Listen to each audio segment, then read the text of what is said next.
नमस्कार दोस्तों, आज के वीडियो में हम डिस्कस करेंगे कि ऐसे स्टॉक के बारे में जो कि भागने के लिए बिल्कुल तैयार खड़ा है। इससे पहले हमने बिरला केबल और मज़गांव डॉकशिप जैसे स्टॉक को अपने चैनल पे शेयर कर दिया है और उनका रिटर्न आप पिछले 1 महीने का देख सकते हैं। अगर आपने हमारे चैनल को अब तक सब्सक्राइब नहीं किया है तो तुरंत कर लीजिए ताकि आपको हमारे लेटेस्ट वीडियो सबसे पहले मिलते रहें।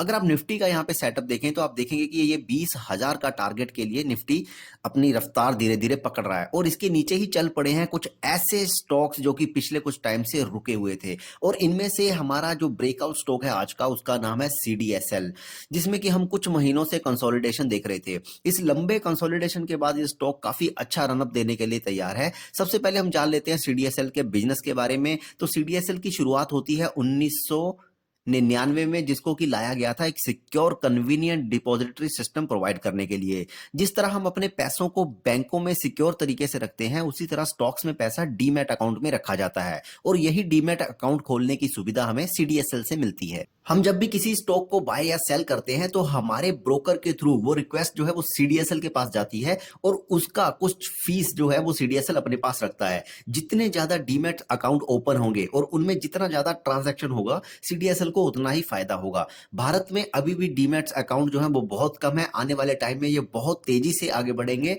तो सीडीएसएल को लॉन्ग टर्म के लिए अपने पोर्टफोलियो में जरूर रखना चाहिए। भारत में 2 ऐसी कंपनी है जो डीमैट अकाउंट खोलने की सर्विस प्रोवाइड करती हैं, जिनमें से एक है NSDL national security depository limited और दूसरी है सीडीएसएल, जिसके बारे में आज हम चर्चा कर रहे हैं।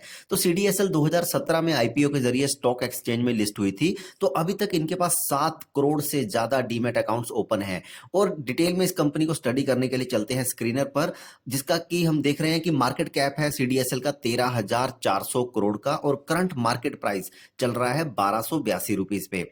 स्टॉक पी चल रहा है 45.9 पे और रिटर्न ऑन कैपिटल एम्प्लॉयड है इसका 31.5% पे और रिटर्न और इक्विटी है 23.8% पे। चार्ट पैटर्न देखें तो लगभग जनवरी 2022 में 1500 का हाई बना करके इसने 900 के निचले लेवल को टच किया था। उसके बाद ये फ्रेश वॉल्यूम के साथ ऊपर को इसने चलना स्टार्ट कर दिया है और इस बार के क्वार्टरली रिजल्ट देखें तो जून 2023 में कंपनी ने 150 करोड़ का बिजनेस किया था और उसमें से 53% प्रॉफिट मार्जिन के साथ 74 करोड़ का नेट प्रॉफिट रहा था। साल दर साल कंपनी की सेल्स लगातार बढ़ रही है और पिछले साल की 555 करोड़ की रही है, जिसमें से 57% ऑपरेटिंग प्रॉफिट मार्जिन के साथ नेट प्रॉफिट जो था वो 276 करोड़ का रहा था।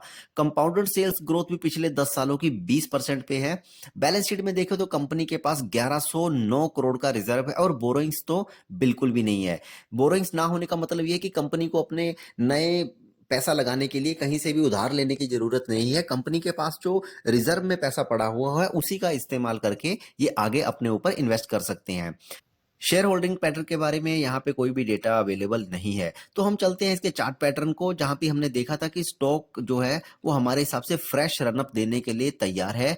इन्हीं लेवल्स पे हम इसको बाय कर सकते हैं और हमारा सबसे पहला टारगेट होगा 1500 का, जहां से इसने की नीचे गिरना स्टार्ट किया था और उसके बाद भी ये आगे बढ़ता रहेगा, ब्लू स्काई जोन में आ जाएगा। तो इसके ऊपर के टारगेट जो है वॉल्यूम आता रहा तो ये कंप्लीट आगे 1700-1800 तक हमें जाने को मिल सकता है। तो दोस्तों ये थी आज की वीडियो सीडीएसएल के ऊपर। आज की वीडियो में बस इतना ही। उम्मीद है आपको वीडियो पसंद आई होगी और आपको थोड़ी बहुत नॉलेज मिली होगी सीडीएसएल के बिजनेस को समझने में। और अगर आप हमारे साथ ट्विटर या इंस्टाग्राम पे नहीं जुड़े हैं तो डिस्क्रिप्शन पे आपको लिंक मिल जाएगा, वहां से आप हमारे इंस्टाग्राम और ट्विटर हैंडल को फॉलो कर सकते हैं। तो वीडियो की करते हैं समाप्ति। आप पढ़ते रहिए, सीखते रहिए। Take care and happy investing.